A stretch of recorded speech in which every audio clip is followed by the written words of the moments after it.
So good afternoon, everyone. My name is Patrick. I'll be chairing this QsimFP webinar. Our speaker today is Dalila Pirvu from the Perimeter Institute and University of Waterloo. Dalila is a PhD student under the supervision of Matthew Johnson, and she's going to report on her results on bubble velocities and oscillon precursors in first-order phase transition. So without further delay, Dalila, the floor is yours. Thank you very much, Patrick. Thank you for hosting this seminar.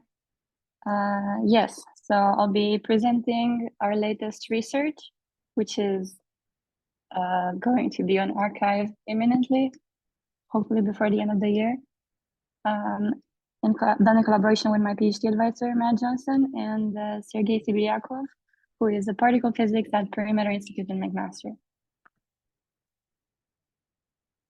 Okay, so I have actually given one of these seminars before when I was a couple of years ago, I think, when I was introducing a new dynamical observable of false vacuum decay that we obtained from numerical real-time semi-classical simulations, which was the correlation function between bubble nucleation sites.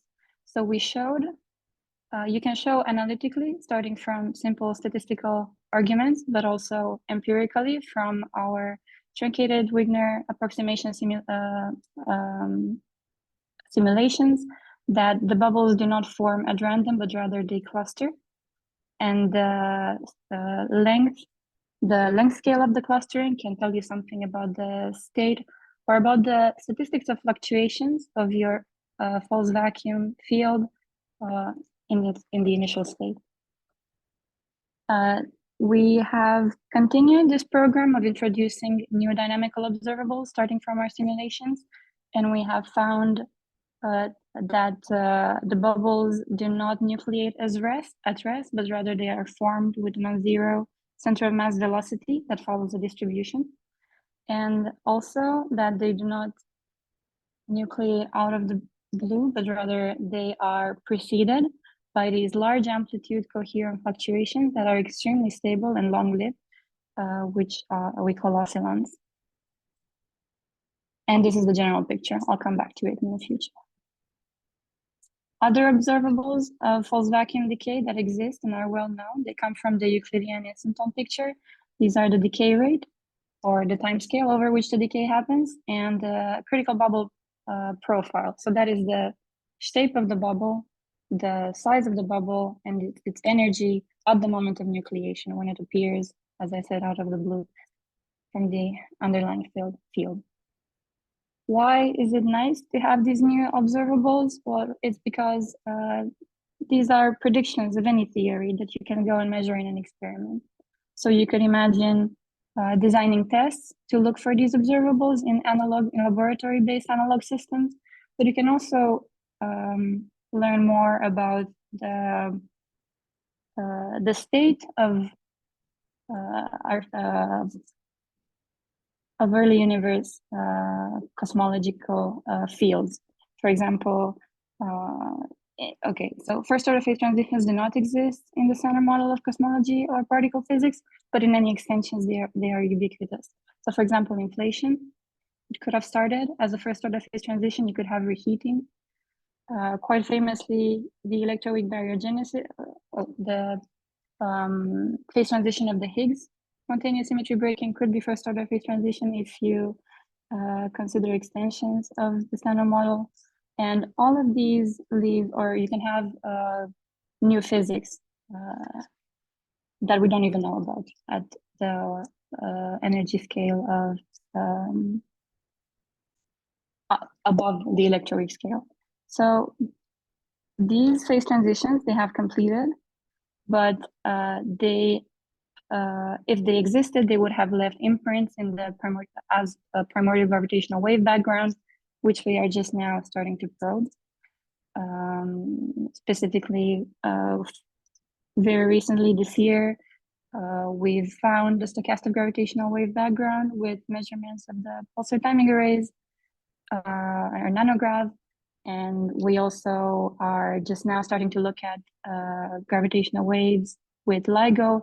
If LISA is, when LISA will be built, over the next few decades, we will start looking directly at the energy scales that could see these primordial gravitational waves sourced by any of this new physics, and of course there's the CMB.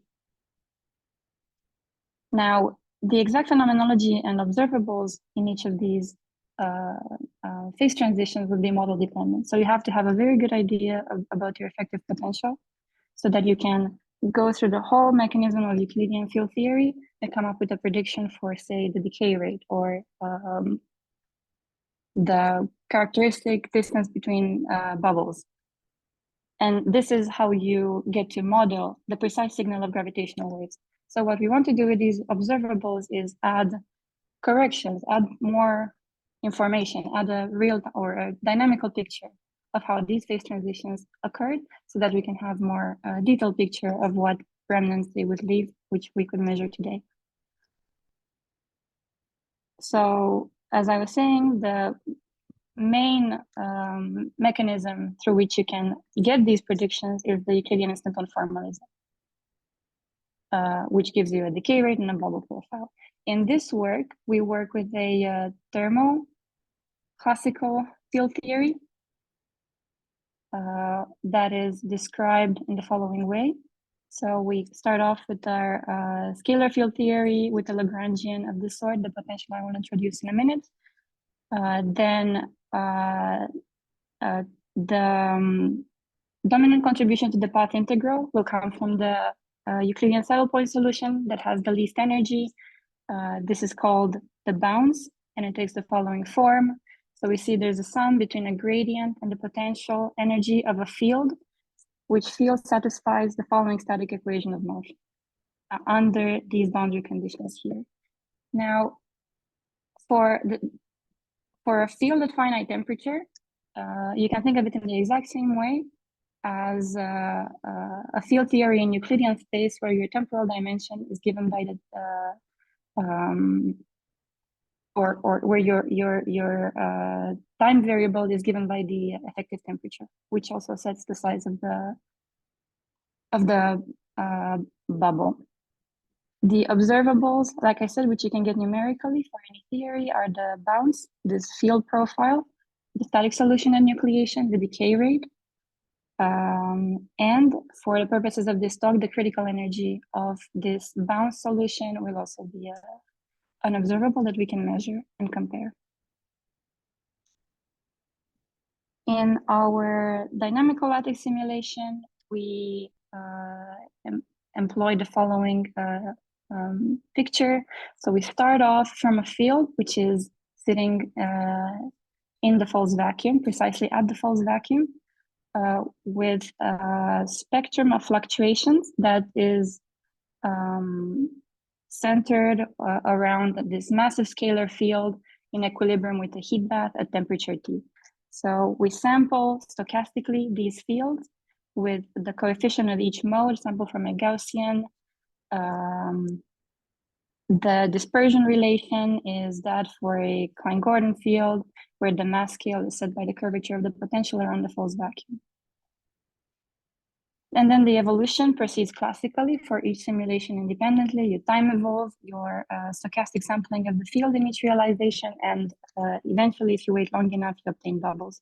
The potential that we choose is the following. So the false vacuum will be centered at pi, as far as the field goes, with zero average momentum. And then the field can decay either to the left or to the right.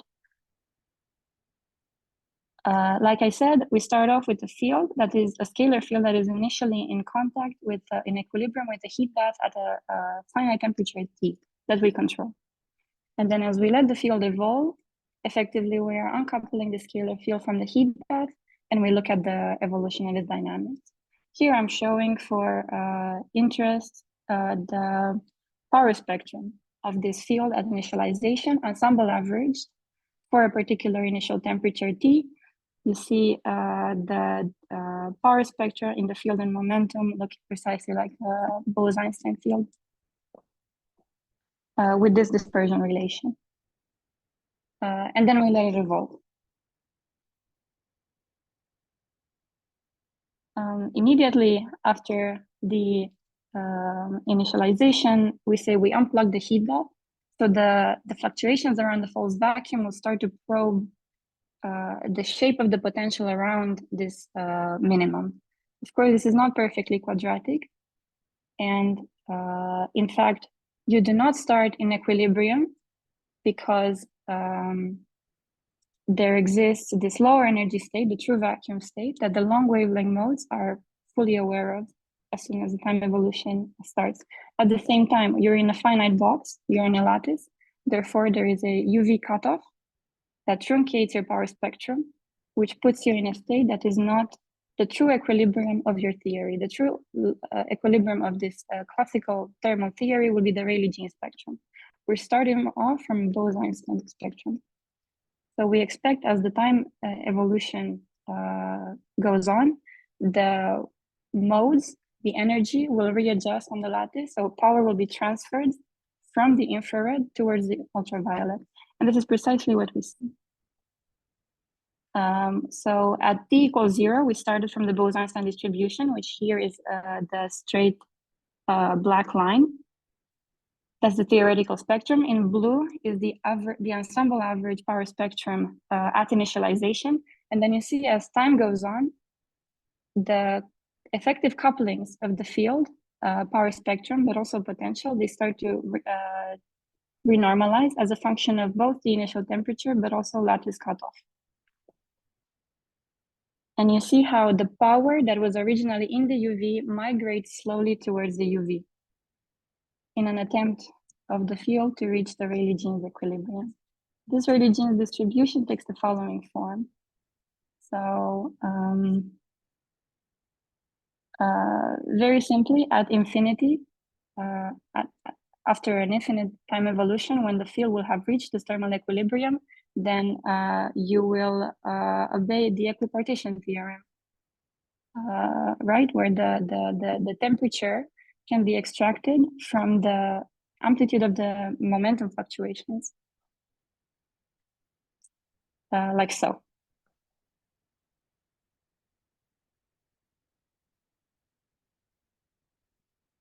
Right. Because this is an extremely long process, thermalization, so I say we start off looking at the power spectrum in momentum. We start off with the Bose-Einstein distribution. What we are true equilibrium would look as a straight line in this plot. Of course, this is achieved on extremely long time scales, and for computational reason, we truncate the evolution at a particular time. We still, in this time interval, we notice that the power has migrated towards the UV, which means that we can define an effective temperature of our infrared modes that we can measure empirically from our simulations. The first thing to do, however, is to measure the effective mass in simulations. So remember that the temperature changes, but also the coupling, the mass, and that lambda, the quartic coupling terms. The mass is really easy to obtain from the ratio of the momentum power spectrum and the field power spectrum. Independently of the distribution, this will always be proportional to omega k squared.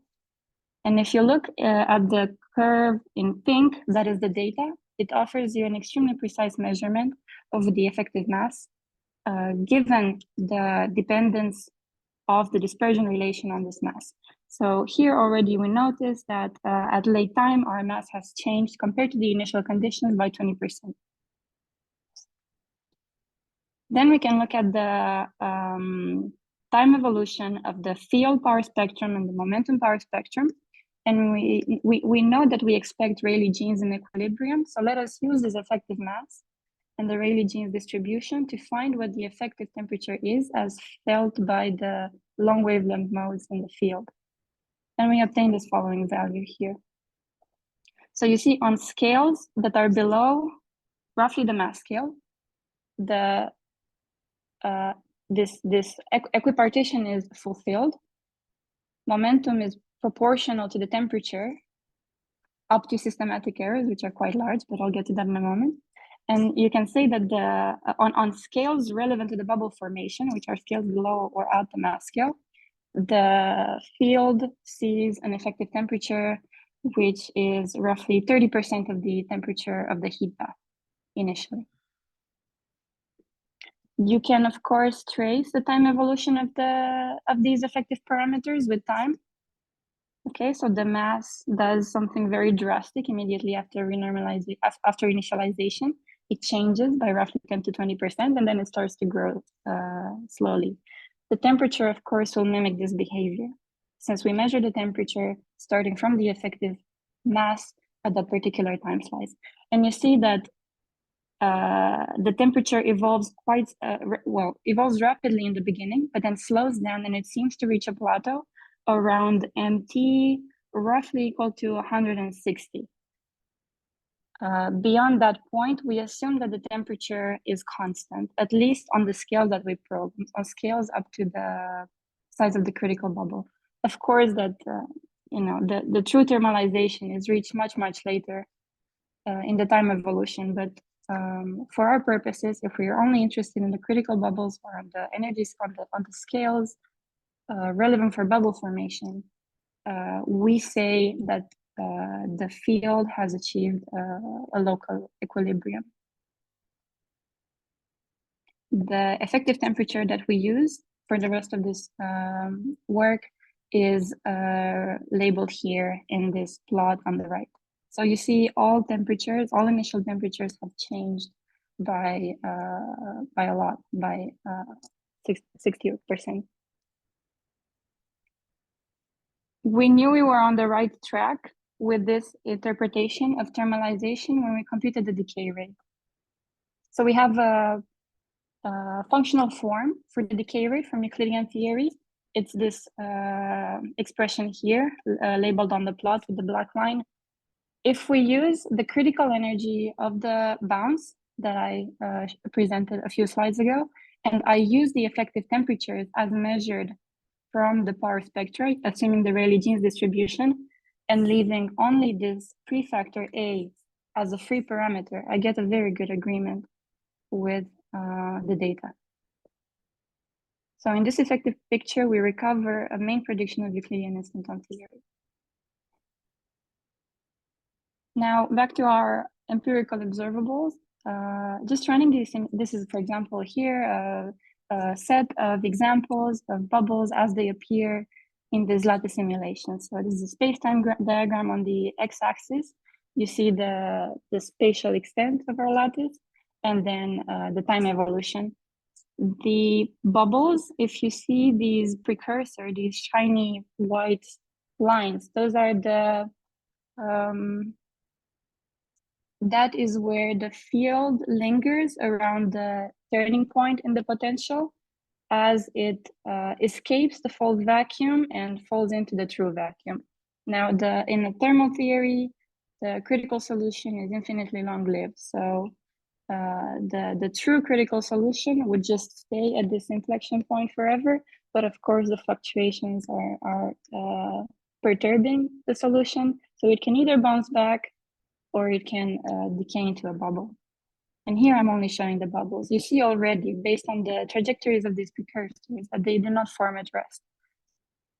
They are nucleated with the center of mass velocity. So we want to use, or rather, we want to extend the predictions of Euclidean theory and see if we can come up with a model for what the characteristic center of mass velocity in these bubbles is. So our goal now is to measure the distribution of these velocities as a function of temperature, and then see if we can use this effective thermal field theory to predict. As far as the prediction goes, you can just take the decay rate, which is proportional to the Boltzmann factor.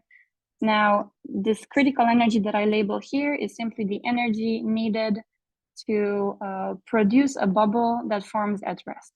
So that is all. If you want to boost, if you have additional energy to spare on top of this critical energy, what you will do is, on top of forming a bubble, you will give it an extra boost, which will be proportional to its center of mass velocity, so that the total energy of this boosted bubble is the energy of the bubble at rest times this relativistic gamma factor. From here, you can get a prediction for what the distribution of these velocities is. function of the Boltzmann factor, and this gives you normalizing over the range of possible velocities. This gives you a prediction for the variance or for the characteristic velocity squared that is equal to the inverse bounce. So this is a prediction that we can measure because we know the bounce, we know the effective temperature as we measured it, so we can compare with the data. And here is the data. Our bubbles in the simulations, like I said, they are formed in a frame, or rather they are at rest in a frame that is not the simulation frame. So we want to be able to look at the bubble on our space-time diagrams, and we want the expansion of the left and right going walls to be symmetrical. This would indicate that there is no preferred direction of movement, that the expansion is symmetric. If, however, you see that there is an asymmetry between the wall expansions, that means that your bubble is traveling. So what we do effectively is we treat this asymmetry between the expansions of the two walls as a residual, which we want to minimize. And from there, we apply Lorentz boosts on these bubbles with a measured velocity until we see that this residual has been reduced to as close to zero as possible. That is where the bubble is at rest. So we can extract for each and every simulation in our ensembles the center of mass velocity that is needed to bring the bubble to rest. So here is an example of a right traveling bubble where we measured the center of mass velocity to be a fourth of the speed of light. And here is a more drastic example where the bubble is moving the opposite way, and it is quite relativistic. And if we bring it to rest, we see the expansion is symmetric. Of course, this is distorted, and we've introduced noise. But now that we have all of these bubbles at rest, we can compare them with one another. Okay, but before we do that, here I'm just showing the distribution of the center of mass velocities as extracted from each simulation in turn as a function of temperature. These distributions are very close to Gaussian, and of course they have a variance that we use as our empirical estimate for this quantity here that we want to model. Okay, so we see that as temperature increases, the variance of the distribution gets bigger and bigger. The bubbles are traveling faster and faster, which makes sense because the bigger the temperature is, the larger the amplitude of your fluctuations are. So then the more boosted your bubble could be. And this is our comparison with the prediction. The error bars for the velocity distribution, for example, they come from it's just a statistical error bar of taking our ensemble of however many deboosted bubbles we have, order 1000. We divide this ensemble into several sub-ensembles, and then we take the average and the sigma for this distribution. This is how we obtain the blue error bars. For the prediction, the error bars are just a systematic error on the measurement of the effective temperature from the field and momentum distribution. As you've seen before, when I was showing the evolution of fluctuation in the field around the false vacuum, the data was quite noisy. So to approximate it with the Rayleigh genes temperature, you really were there was a range of effective temperatures to choose from, so we modeled those as a systematic error on the measurement of the effective of the central value of the effective temperature, and that's what the orange error bars are. And we see that the agreement is quite good. With all these bubbles that are now at rest, or assumed to be perfectly at rest, we can look for the average bubble configuration. So to do that, we just stack them. We define a center of the nucleation for each bubble, and we stack them on top of each other. What this does is that it removes all the fluctuations that are characteristic for the stochastic picture with stochastic initial conditions. This average bubble is now the most likely field configuration. We can mimic the same steps for the momentum and gradient field configurations, and what we see now is just the critical solution obtained directly from the data. There was no assumption here on the Euclidean instanton solution by any means. So what you see is that this bubble forms on the left. The walls begin to accelerate symmetrically, and the black lines denote the surfaces of constant field that are tracing hyperbolas around the nucleation site. The field, the momentum plot, it shows you that there is a minimum in the momentum around the nucleation time, around this mt = 0 time. But then the walls, which carry most of the momentum, they begin to accelerate at the speed of light until they concentrate a large amount of kinetic energy. For the gradient, a similar thing happens. As the walls expand relativistically, they Lorentz contract, so then the gradient grows.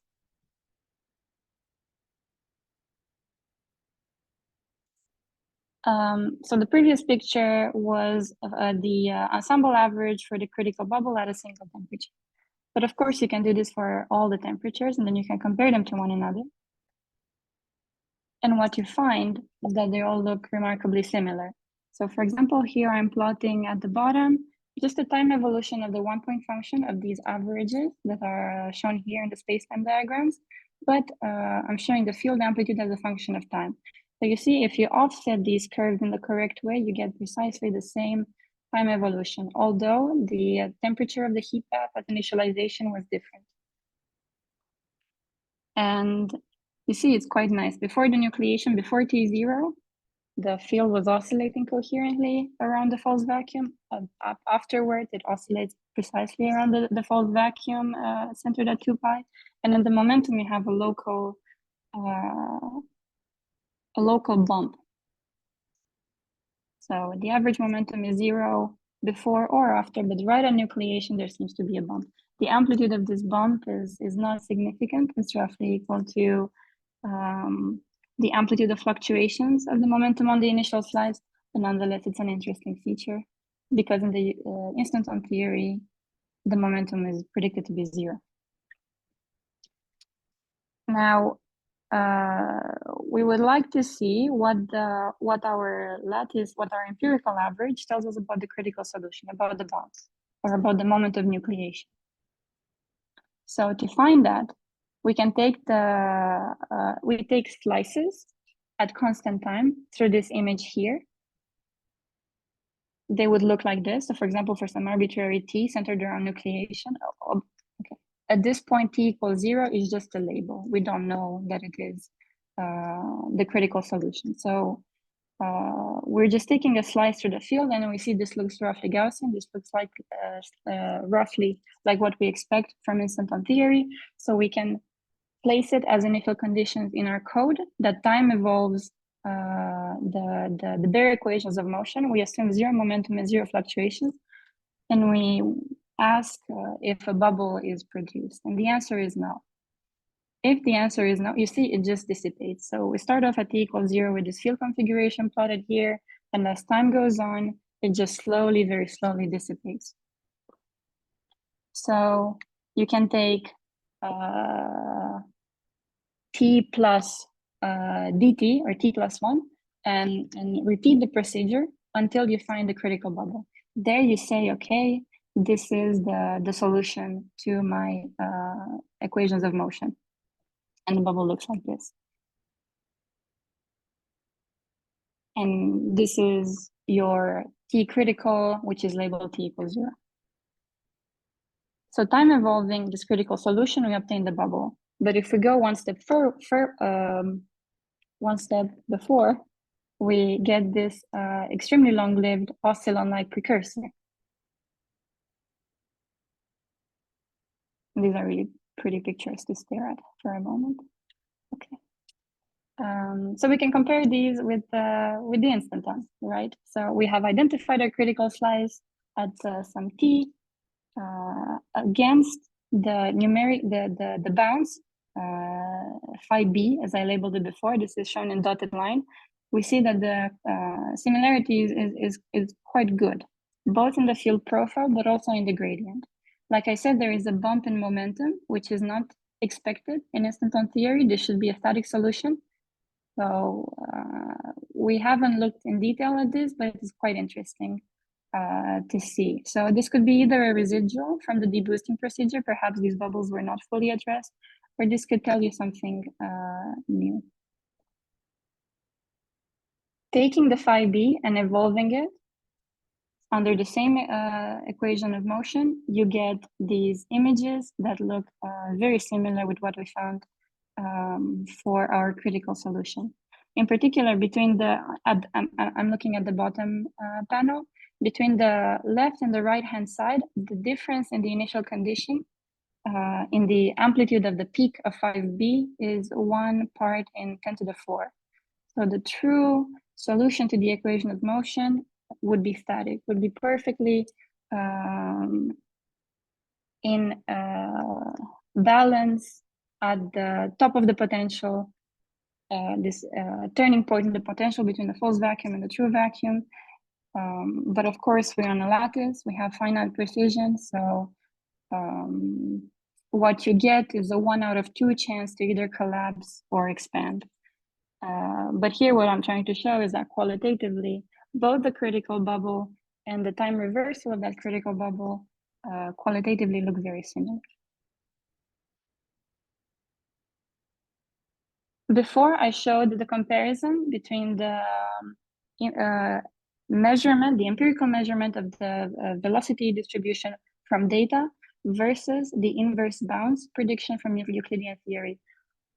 Now I'm plotting the bounds itself, and I've added the extra curve to show what the energy is for the critical average bubble that we've identified just now.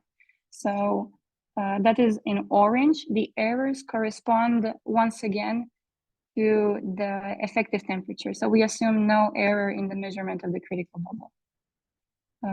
If I were to remove the momentum from this orange line, it would lie pretty much on top of the blue line, on top of the Euclidean prediction. So once again, this is a great success of our interpretation of this bounce calculation, assuming the effective temperature felt by the infrared modes.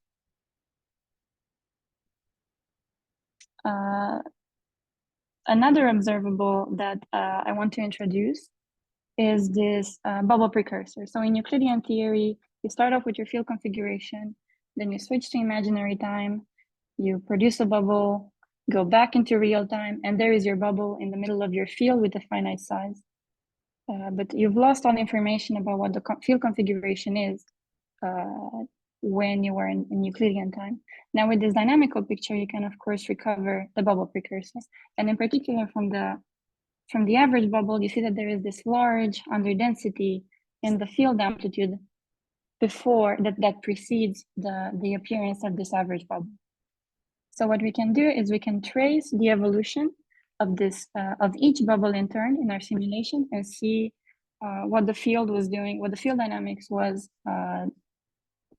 backwards in time, leading up to the formation of the bubble. So to do this, we employ a method that is from signal processing. So you take your real field, phi, you apply a Hilbert transform to it, you take the absolute value, and what that gives you is the amplitude of the envelope. So that these oscillations here, these large oscillations that preceded the bubble formation, they're all in the same side of the false vacuum. You're no longer oscillating around pi, around the false vacuum value, but rather you're reflecting it on one side. So then you can simply trace, or it looks like it's a good idea to just simply trace the trajectory of the peak that leads up to the bubble. So this is what the envelope for a real field looks like. In this instance, you see the bubble is formed at some point t, and then starting from the center of that bubble, going back along the maximum of your envelope, you can trace the trajectory of the oscillon. So with these values for R and T, with this grid, you go back to your field amplitude and you can plot the field phi as a function of T and R for this precursor. Here are a couple of examples. These are clean, very successful examples. For example, from the bottom, you see very clearly the oscillon. The bubble is centered at T equal R equals 0. And then going backwards along the trajectory, you find the phi amplitude. You can take the power spectrum of its time domain Fourier transform, and you get the image on the bottom right. You see it has an extremely sharp, very clean feature on a frequency that is, and this is important, it is quite a bit lower than the mass scale of the field. Similarly, in the top panel here, you notice that the bubble forms after the collision of two oscillons. So the oscillon coming in from the left, it is transferring somehow its energy to the oscillon on the right, which goes on to produce a bubble while it fizzles out. This procedure I mentioned with tracing the trajectory of the peak in the envelope, it seems to only pick out the dominant oscillon up to a time mt minus 30, and then it goes on and picks out what looks like random field fluctuations. Nonetheless, the oscillon feature is still present. This power spectrum peaks at a scale that is roughly similar to our bottom oscillon, which is, I'd say, quite perfect.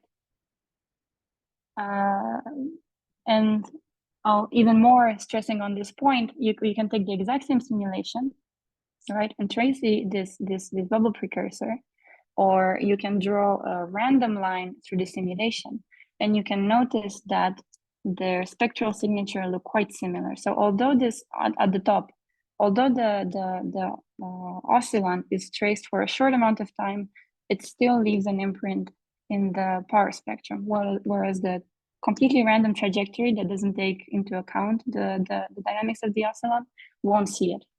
The spectrum peaks at a scale that is pretty much exactly the mass scale of the field. So you can go through every simulation once again. You know where the bubbles are nucleated as a function of R and T. Then you can go back and trace the trajectory of this oscillon, and then you can take the average of all power spectra that you have found. And that is the curve in blue at the top. The null test, as I called it, is just an average over the power spectra of these randomly drawn trajectories through the exact same simulations. The same simulations, but instead of tracing the bubble precursor, I'm just going at random through the field. And you see already qualitatively, they're very different. In particular, they peak at different frequencies. Now, even cooler, you can go back to your average bubble or your bounce solution, and you can go through the exact same procedure with your two bubble precursors, with those critical solutions that didn't expand, but rather failed and collapsed back into the false vacuum well. And you see that they peak at exactly the same frequency. And also, interestingly, they have really large occupation numbers on scales below the mass scale. And this is a very characteristic signal for a bubble. So we can really say now that these oscillons are bubble precursors. If you sample the precise frequency where each of these oscillons, of each of these precursors peaks, and then you plot it as a distribution versus the distribution of the peak frequencies in the random trajectories, you see that the oscillon distribution is centered on a scale that is smaller, while the null, while the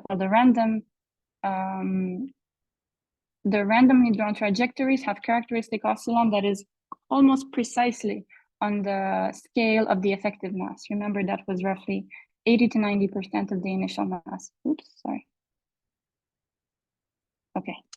Yeah, and more than that, the precursors, like I said, they peak at exactly the same scale as your bubble precursors, subcritical in the precursor. So I think this is all I wanted to say. The main conclusions that I want to stress is that we introduced these two new dynamical observables for false vacuum decay at finite temperature. We had the distribution of center of mass velocities of bubbles at nucleation. We created a prediction or an ansatz for what the characteristic velocity might be. So then you can go and apply this to your favorite first order phase transition theory and see what prediction you get. And then we also show that the bubbles do not form from free field fluctuations, but rather from these quasi-bound, these large amplitude coherent oscillations called the oscillons. And more than that, by defining this effective temperature that the infrared modes see, we have recovered extremely well the main predictions of Euclidean theory, which were the bounce and the decay rate. Thank you very much. Thank you, Dalila. It was a very nice presentation. Thank you a lot. Thank I you. can see there are some clapping hands also in the chat. Thanks very much. Recording.